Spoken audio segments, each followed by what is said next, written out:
نحمده ونصلي على رسوله الكريم اما بعد فقد قال الله تبارك وتعالى كما ورد في سورة آل عمران اعوذ بالله من الشيطان الرجيم بسم الله الرحمن الرحيم فاستجاب لهم ربهم أني لا أضيع عمل عامل منكم من ذكر أو أنثى بعضكم من بعض فالذين هاجروا وأخرجوا من ديارهم وأوذوا في سبيلي وقاتلوا وقتلوا لأكفرن عنهم سيئاتهم وَلَأُدْخِلَنَّهُمْ جَنَّاتٍ تَجْرِي مِن تَحْتِهَا الْأَنْهَارُ ثَوَابًا مِّنْ عِندِ اللَّهِ وَاللَّهُ عِندَهُ حُسْنُ الثَّوَابِ صدق اللہ العظیم۔ یہ ایک طویل آیت ہے اور اس پر ختم ہوتا ہے ہمارا مطالعہ قرآن حکیم کے منتخب نصاب کے حصہ دوم کا جو دوسرا درس ہے وہ اس آیت پر ختم ہوتا ہے۔ وہ جو دعا آئی تھی اس سے پہلے بڑی عظیم دعا، ربنا اننا سمعنا منادیا ینادی للایمان ان آمنوا بربکم فآمنا ربنا فاغفر لنا ذنوبنا وکفر عنا سیئاتنا وتوفنا مع الابرار ربنا وآتنا ما وعدتنا على رسلك ولا تخزنا یوم القیامہ انک لا تخلف المیعاد۔ اب اس دعا کی تاثیر کا عالم دیکھیے، فوراً اللہ فرما رہا ہے فاستجاب لهم ربهم، بس اللہ نے ان کی دعا کو قبول فرمایا۔ کیوں؟ یہ لوگ جو ہیں جس کا کہ ہم نے ابھی دیکھا، یہ ایمان کن کا ایمان؟ انبیاء و صدیقین کے ایمان کی بات ہو رہی ہے۔ یہ ایمان کی سب سے اعلیٰ قسم ہے، اکتسابی اور شعوری ایمان۔ جن لوگوں میں یہ ایمان ہے ان کی دعا کو فوراً پذیرائی حاصل ہوئی، بس اللہ نے ان کے دعا کو قبول فرما لیا۔ انی لا اضیع عمل عامل منکم من ذکر او انثی بعضکم من بعض، کہ میں ضائع کرنے والا نہیں ہوں تم میں سے کسی بھی عمل کرنے والے کے عمل کو، چاہے وہ مرد ہو چاہے عورت، اور تم ایک دوسرے ہی میں سے ہو۔ آگے بڑھنے سے پہلے اس مسئلے کو پہلے حل کر لیجئے۔ دیکھیے ایک مسئلہ پوری دنیا میں اس وقت بہت اچھلا ہوا ہے، مساوات مرد و زن، اور شریعت اسلامی کو اس اعتبار سے بدنام کیا جاتا ہے کہ یہ در حقیقت میل ڈومینیٹڈ تہذیب ہے اور شریعت ہے اور قانون ہے۔ عورتیں اس میں ڈپریسڈ ہیں، ان کے کوئی حقوق نہیں ہے، ان کی کوئی حیثیت نہیں۔ یہ مسئلہ جو ہے بعض پہلوؤں سے اس آیت کے ٹکڑے کے اندر حل ہوتا ہے۔ قرآن اور اسلام بھی ایک اعتبار سے مرد و زن کی مساوات کے قائل ہیں، مرد اور عورت برابر۔ نمبر ایک، شرف انسانیت میں برابر ہے، وہ بھی انسان یہ بھی انسان، ایز ہیومن بینگز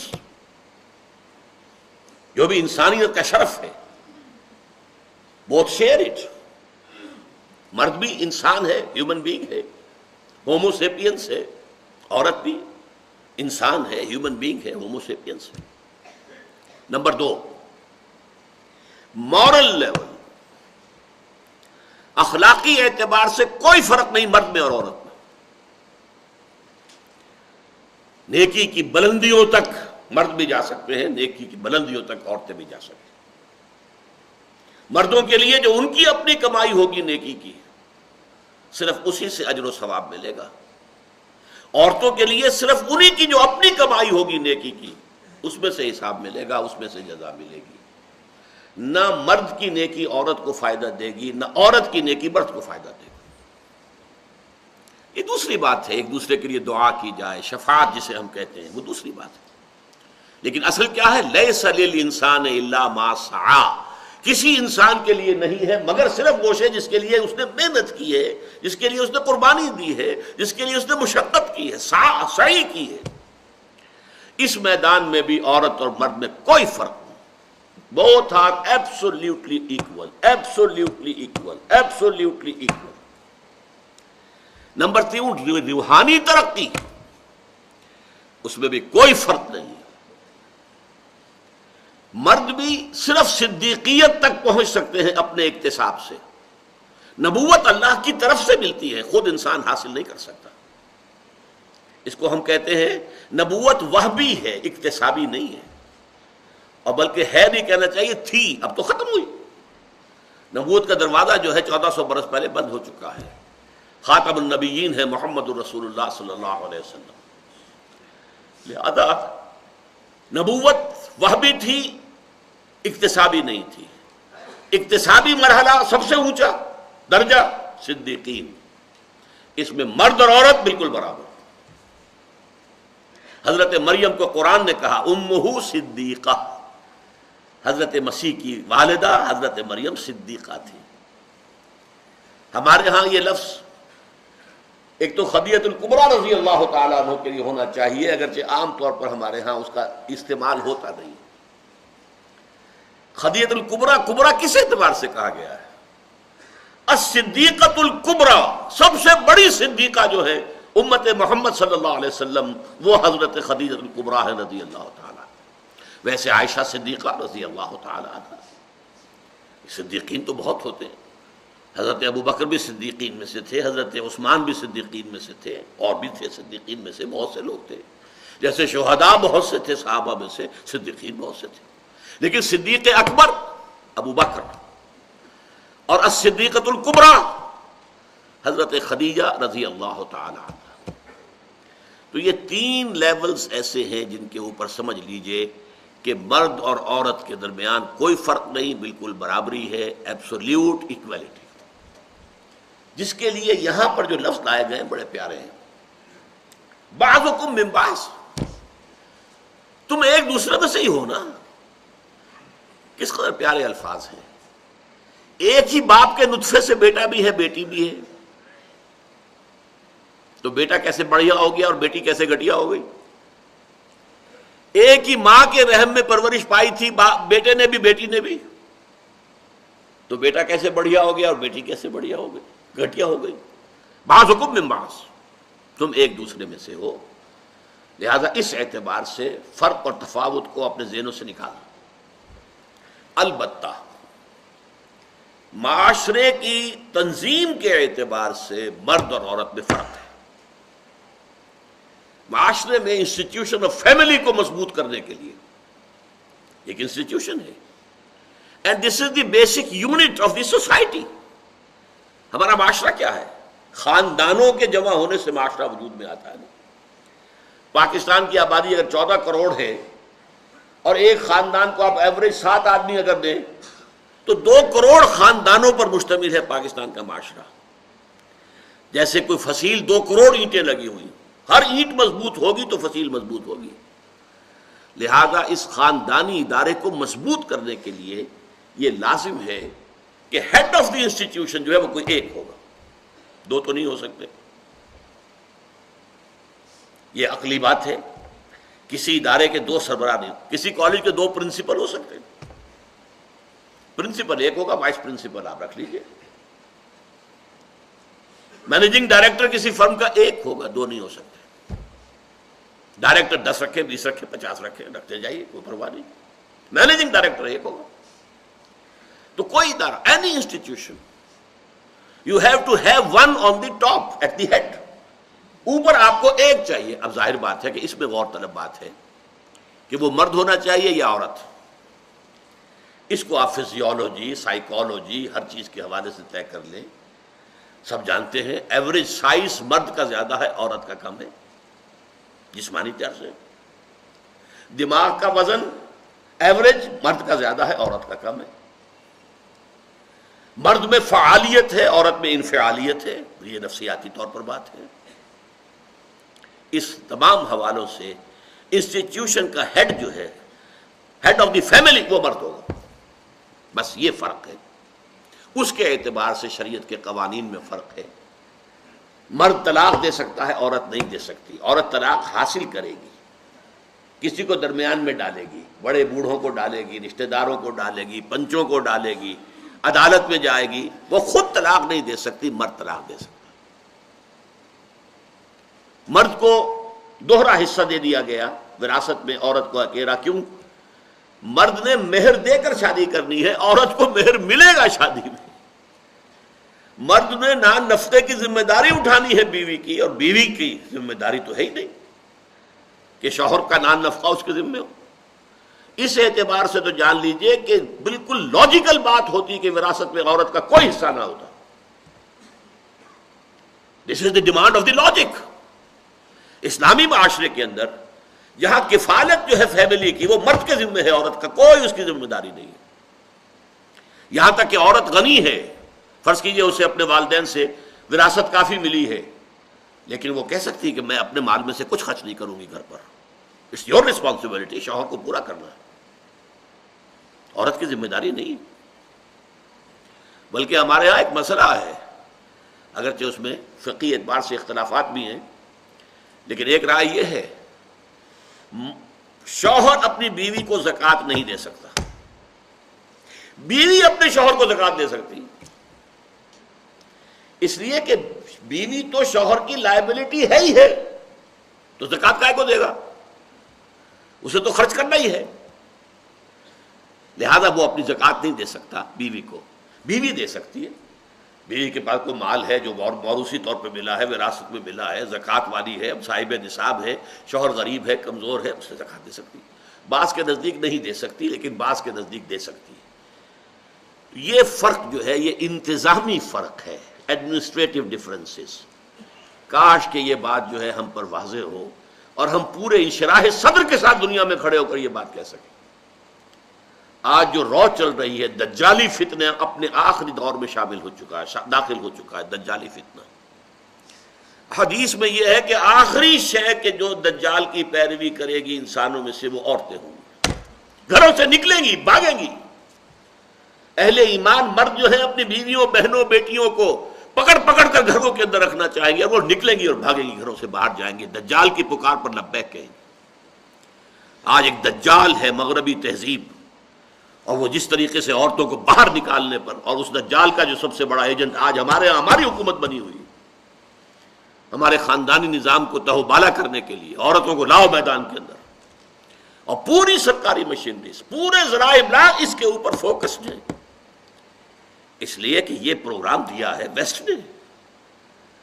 اس کے لیے کائرو کانفرنس منعقد ہوئی تھی آج 10 سال پہلے، پھر بیجنگ کانفرنس منعقد ہوئی تھی ایشیا کے ایک مغرب میں ایک مشرق میں، پھر بیجنگ +5 کانفرنس ہوئی یونائٹڈ نیشنز آرگنائزیشن کے اندر، جس میں ایک لمبا جو ہے وہ پروگرام دے دیا گیا ہے، جس میں پروسٹیٹیوشن کو باقاعدہ ایک پیشہ، یعنی یہ قانونی پیشہ ہے، عورت کا حق ہے.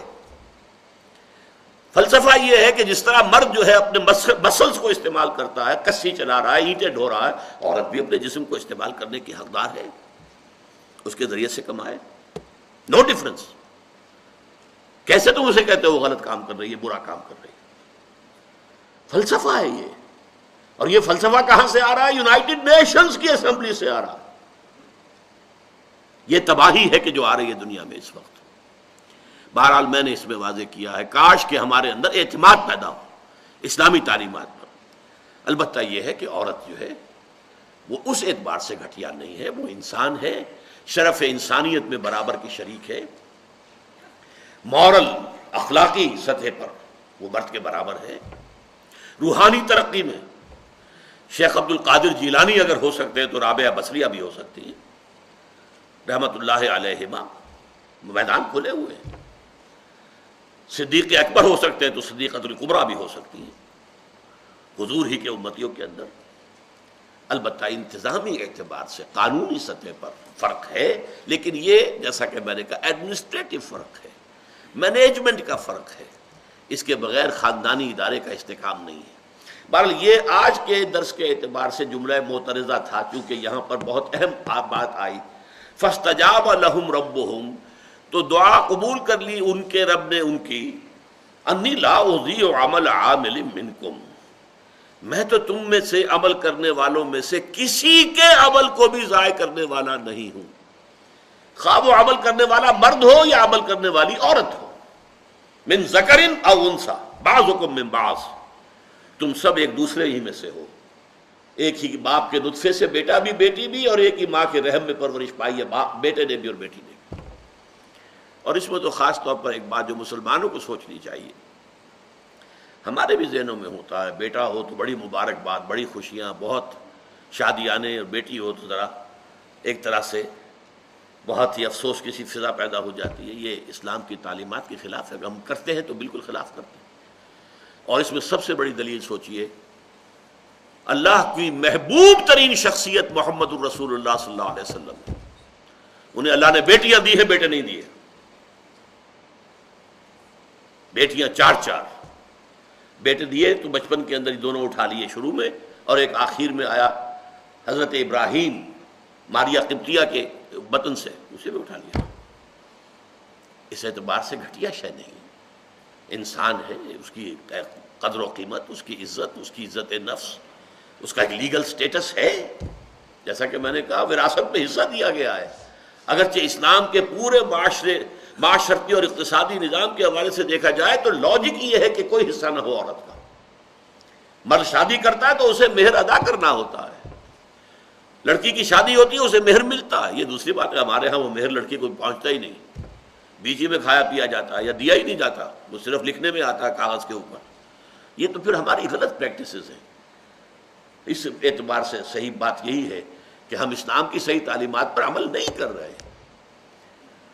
ان صحیح تعلیمات پر عمل ہونا چاہیے۔ اب سنیے آگے، یہ جو جن کا تذکرہ اوپر ہوا، اولو الالباب، ہوش مند لوگ جنہوں نے فطرت کے اشاروں کو سمجھا اور اللہ کو پہچان لیا، جنہوں نے اپنے نفس کے اندر نیکی اور بدی کے جذبات کو پایا اور اس کے حوالے سے وہ پہنچ گئے کہ جزا و سزا ہونی چاہیے۔ This world is incomplete from the point of view of moral law. We need another world, another life.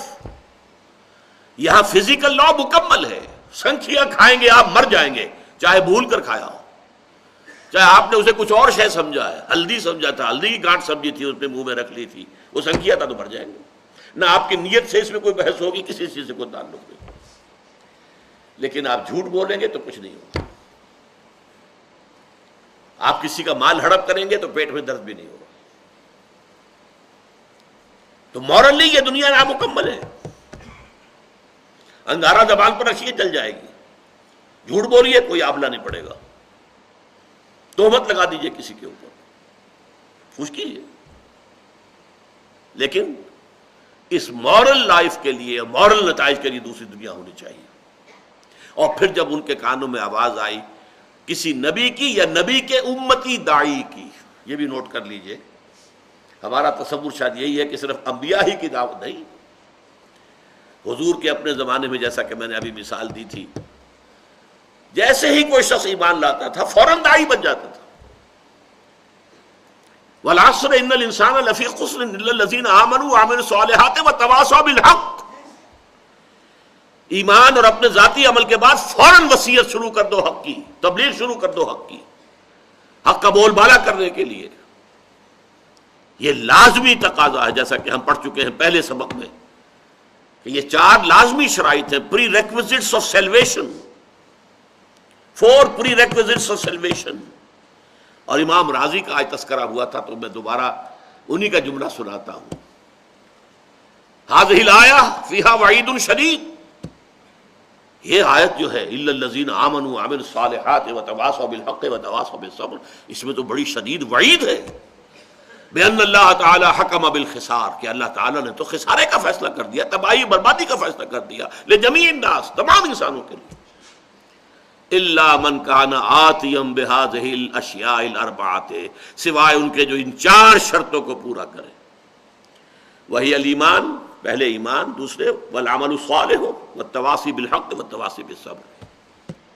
ودل ذالک، غور سے سنیے، اس سے رہنمائی ملی، دلالت ملی اس بات کی، ان النجات معلقۃ بمجموع هذه الاشیاء، کہ نجات کا دار و مدار ان 4 چیزوں کے مجموعے پر ہے۔ صرف وہ قانونی ایمان جو ہم نے پچھلی نشست میں پڑھا تھا، وہ قانونی ایمان پر ہم سمجھے بیٹھے ہیں کہ نجات ہو جائے گی، جب دنیا میں ہمیں مسلمان سمجھا جا رہا ہے تو یقیناً اب آخرت میں بھی مسلمان اور مومن ہی سمجھے جائیں گے، اور جنت میں تو ہماری ریزرویشن موجود ہے پہلے سے۔ یہ مغالطے ہیں۔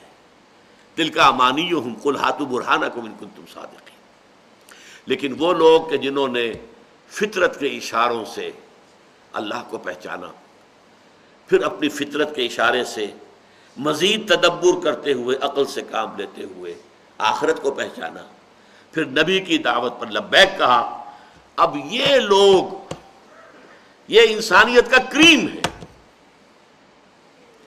لہذا ایک بات اچھی طرح سمجھ لیجئے، یہ منافق نہیں ہو سکتے۔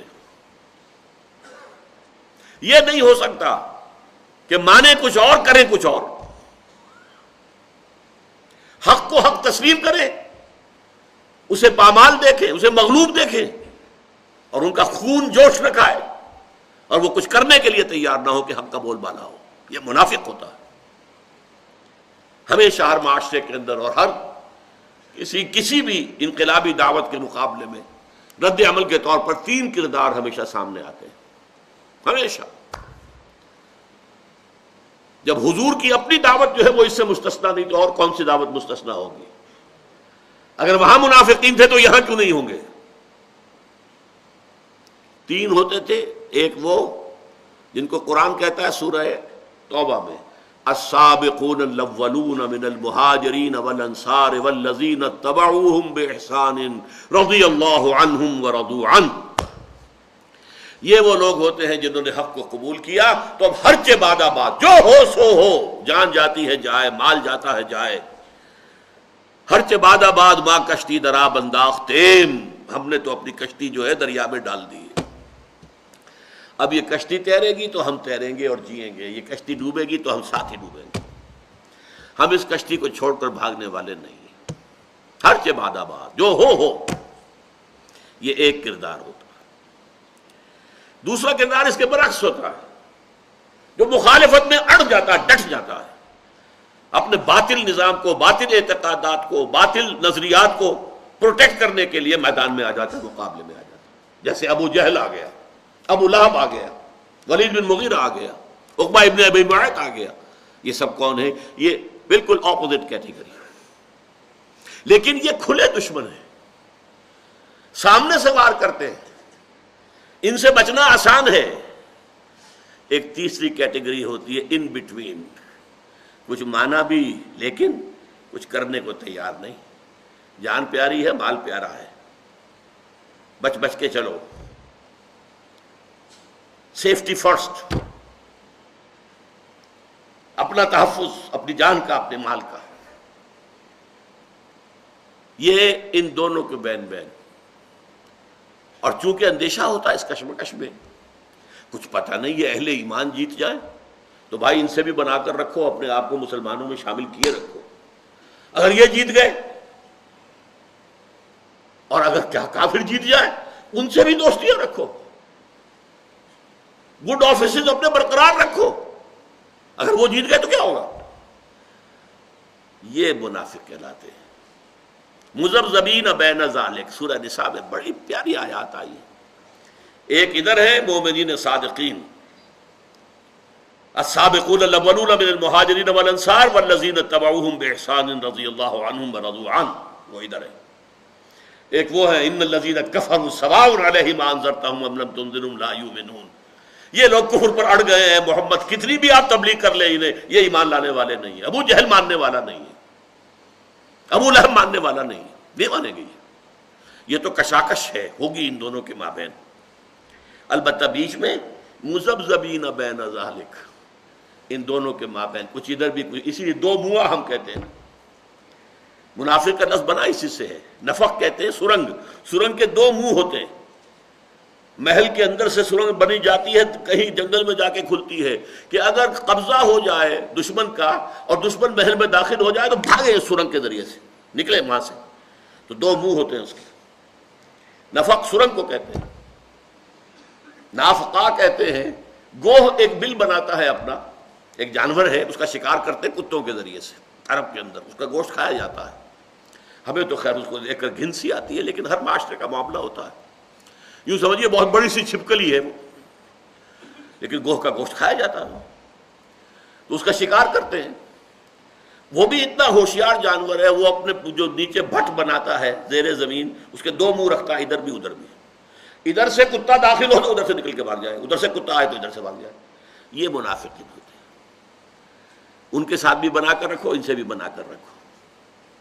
Keep your good offices with both. یہ ہر دور میں پائے گئے, نوٹ کر لیجئے. کوئی تحریک نہیں ہو سکتی جس میں کہ یہ تھرڈ ایلیمنٹ موجود نہ ہو, امپاسبل. اگر اس کا حق تھا تو محمد کی تحریک کو یہ حق تھا کہ کوئی منافق نہ ہوتا اس میں. خالص پاک ہوتی جماعت نہیں, منافقین تھے. وَمِمَّنْ حَوْلَكُمْ مِنَ الْأَعْرَابِ مُنَافِقُونَ وَمِنْ أَهْلِ الْمَدِينَةِ. اے لوگو, اے مسلمانوں, تمہارے ارد گرد جو اعراب ہیں ان میں منافق ہیں, اور اہل مدینہ کے اندر بھی منافق موجود ہیں. عین چراغ کے نیچے جو ہے اندھیرا موجود تھا, حضور کے نیچے, حضور کی موجودگی میں.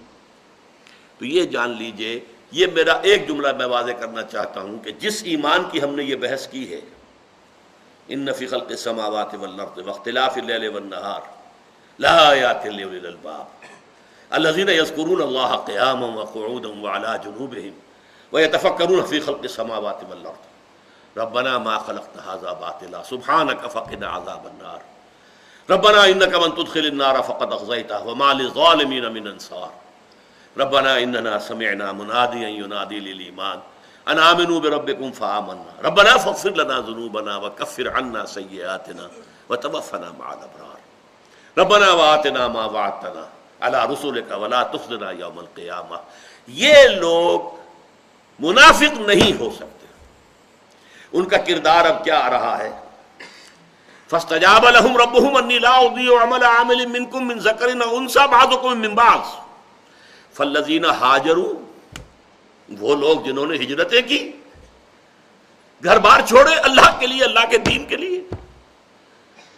کس کو اپنی وطن سے محبت نہیں ہوتی؟ وطن کی سرزمین, آباء و اجداد کی قبریں وہاں ہوتی ہیں, پوری تاریخ اس سے وابستہ ہوتی ہے. دین کے لیے وطن چھوڑنا انہوں نے چھوڑا. فالذین ہاجروا. اچھا دیکھیے, جس وقت یہ آیات اتر رہی ہیں بالفعل یہ لوگ موجود تھے. یہ سورہ آل عمران ہے, یہ 3rd ایئر آفٹر ہجرہ کے اندر نازل ہو رہی ہے, 3 ہجری میں نازل ہو رہی ہے, غزوہ احد کے بعد نازل ہو رہی ہے. تو یہ جو الفاظ آ رہے ہیں یہ خالی خولی نہیں ہے, پس منظر میں وہ کردار موجود تھے. فالذین ہاجروا, جنہوں نے ہجرت کی, واخرجوا من دیارہم, اور وہ اپنے گھروں سے نکال دیے گئے, نکلنے پر مجبور کر دیے گئے, عرصہ حیات ان پر تنگ کر دیا گیا. وَأُوذُوا فِي سَبِيلِي, اور وہ میری راہ میں ایذا پہنچائے گئے, تکلیفیں دی گئی, ٹارچر کیا گیا, پرسیکیوٹ کیا گیا. ذرا یاد کیجئے جو بلال کے ساتھ ہو رہا تھا رضی اللہ تعالی عنہ. گردن میں, انسان کی گردن کے اندر, جیسے کہ کسی جانور کی لاش جو ہے اس کی گردن میں رسی باندھ کر اور اس کو کھینچا جا رہا ہو, اس طریقے سے ایک زندہ انسان کو گردن میں رسی ڈال کر گھسیٹا جا رہا تھا. مکے کی گلیوں میں لٹایا جا رہا تھا, تپتی ہوئی سرزمین پر, نیچے پتھر آگ بنے ہوئے ہیں, توا, اور اس کے سینے کے اوپر بھی ایک پتھر زوردار باری رکھ دیا گیا ہے کہ آواز نہیں نکل پا رہی.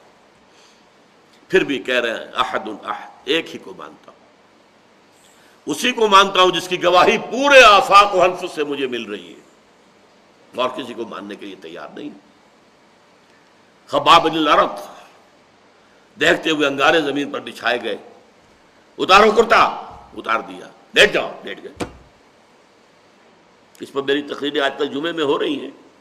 یہ پیسو ریزسٹنس تھی. 12 برس تک حضور کا حکم یہ تھا کہ چاہے تمہیں زندہ جلا دیں, چاہے تمہارے جسم کے ٹکڑے کر دیں, تم ہاتھ نہیں اٹھاؤ گے. No retaliation whatsoever. Passive resistance, ڈٹے رہو, کھڑے رہو, ہٹو نہیں پیچھے, لیکن جوابی کارروائی کوئی نہیں.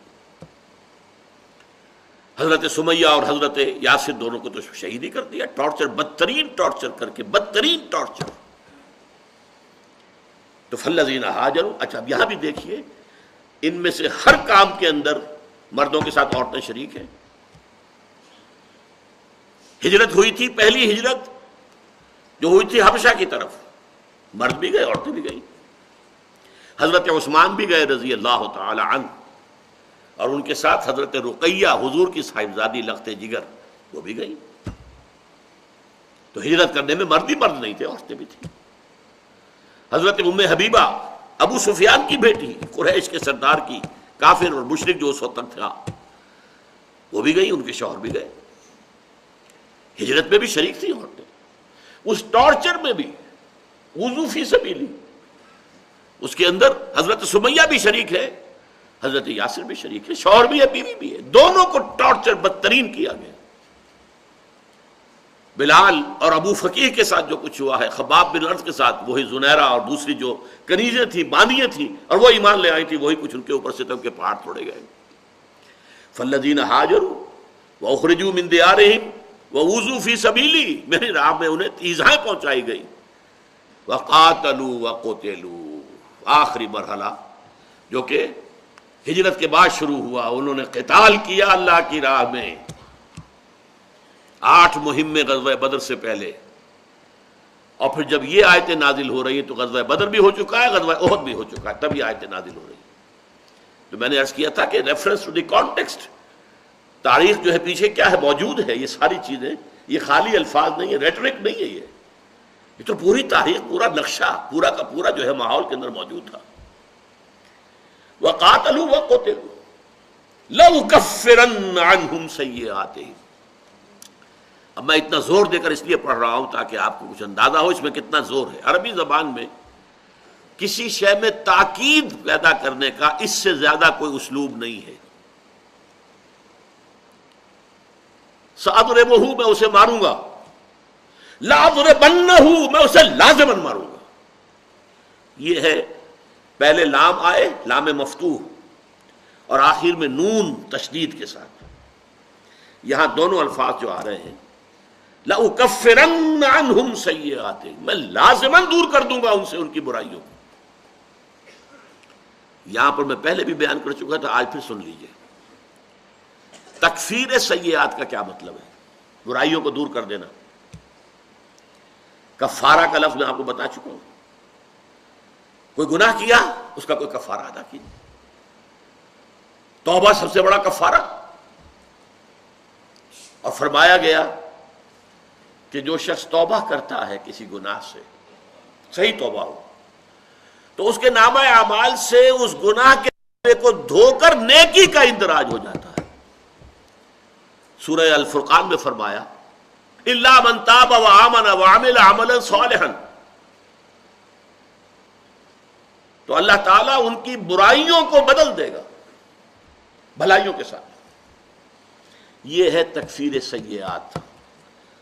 التائب من الذنب کمن لا ذنب لہ، جس نے کسی گناہ سے توبہ کی ہے وہ ایسے جیسے اس نے گناہ کیا ہی نہیں۔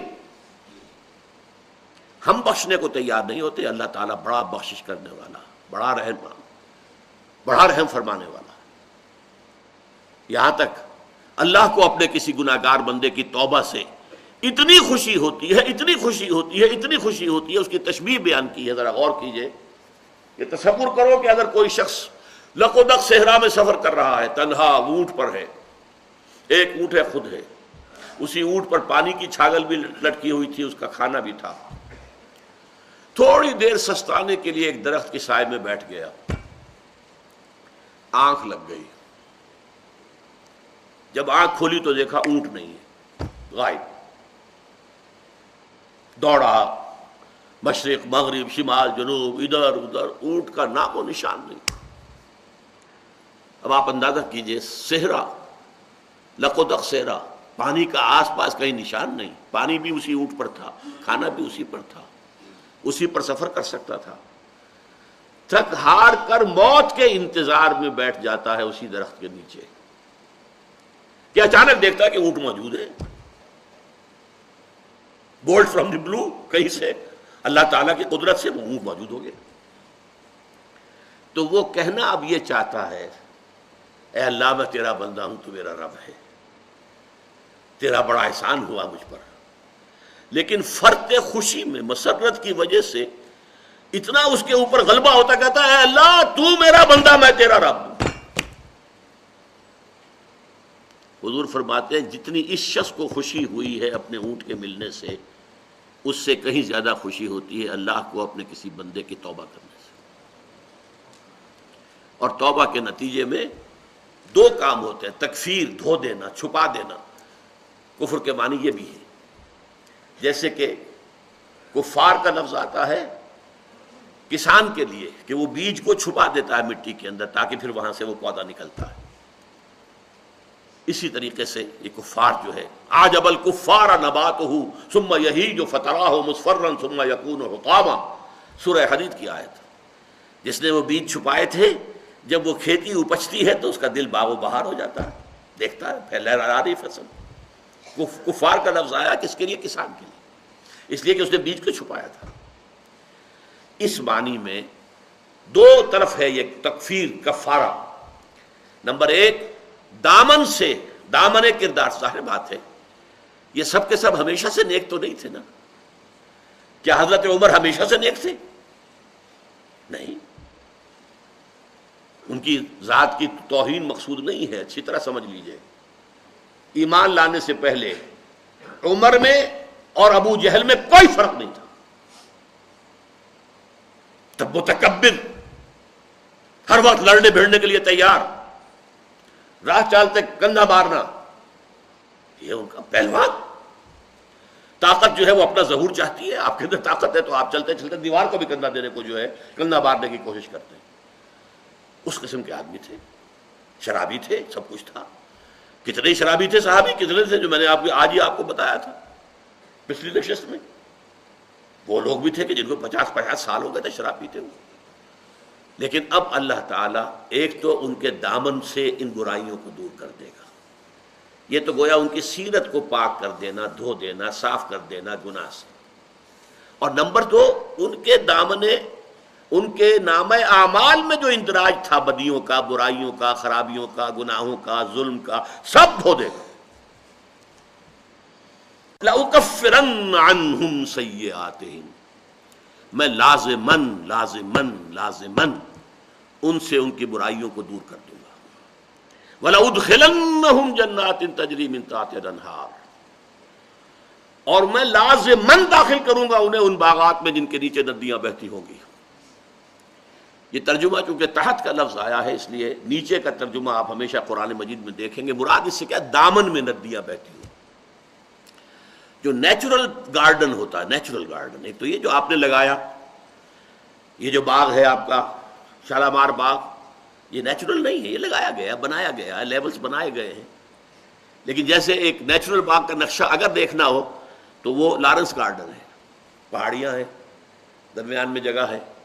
تو عرب میں باغ یہ ہوتا تھا، پہاڑی سرزمین حجاز کی، اس کے اوپر ادھر بھی پلانٹیشن ہے، ادھر بھی پلانٹیشن ہے، اور درمیان میں کوئی ندی، کوئی نالا، کوئی چشمہ بہ رہا، بس۔ تو وہ اس کو کہیں گے اس کے دامن میں ندیاں بہتی تھی۔ جیسے اقبال نے کہا، دامن میں کوہ کے ایک چھوٹا سا جھونپڑا ہو۔ تو اس پہاڑ کے اوپر پلانٹیشن ہے، درخت لگے ہوئے ہیں، اور ان کے درمیان وادی کے اندر ایک دریا، آپ یہ جا کر دیکھیں، دریائے سرن ہے، دریا، یہ چھوٹے چھوٹے دریا ہوتے ہیں، یہ چل رہے ہوتے ہیں۔ اس کا ہوتا کیا ہے؟ بوتھ سائڈز جو ہے پانی جو ہے اس میں سے سرایت کرتا ہے، دونوں طرف۔ درختوں کی جو جڑیں ہیں وہ دونوں طرف ہے نا، اونچائی کے اوپر درخت ہے، تو پانی جو ہے سیپ کرتا ہے، سرایت کرتا ہے دونوں طرف۔ تو یہ نیچرل جو ہے اریگیشن کی بہترین شکل ہے۔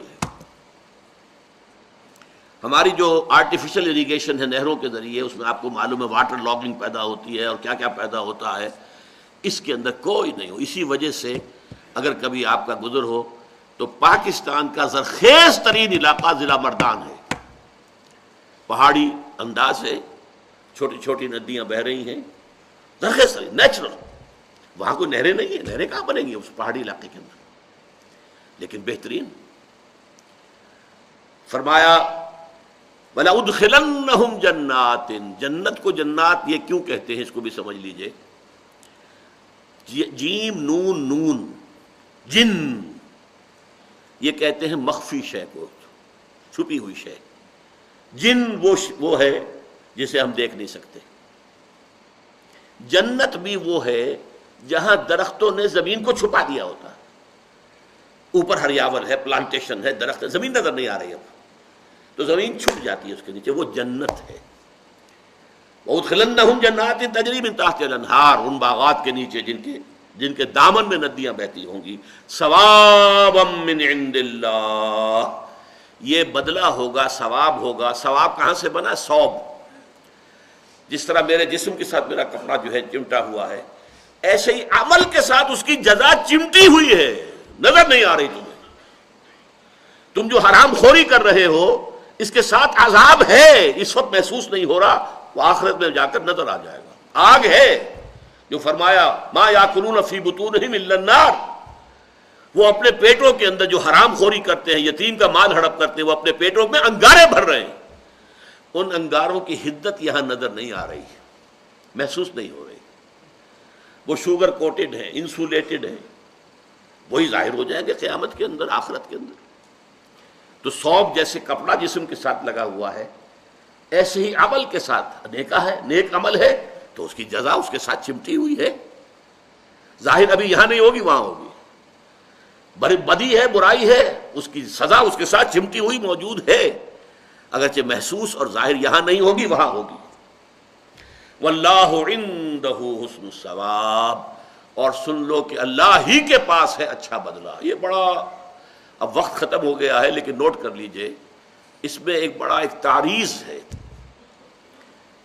آپ اپنی اولاد پر اپنے آپ کو انویسٹ کر دیتے ہیں، لگا دیتے ہیں، اپنی جوانی کھپا دیتے ہیں، اپنا ساری قوت صرف کر رہے ہیں انہیں پالنے پر، پوسنے پر، کس لیے کہ ہمارے بڑھاپے میں یہ ہمارا سہارا بنے گی۔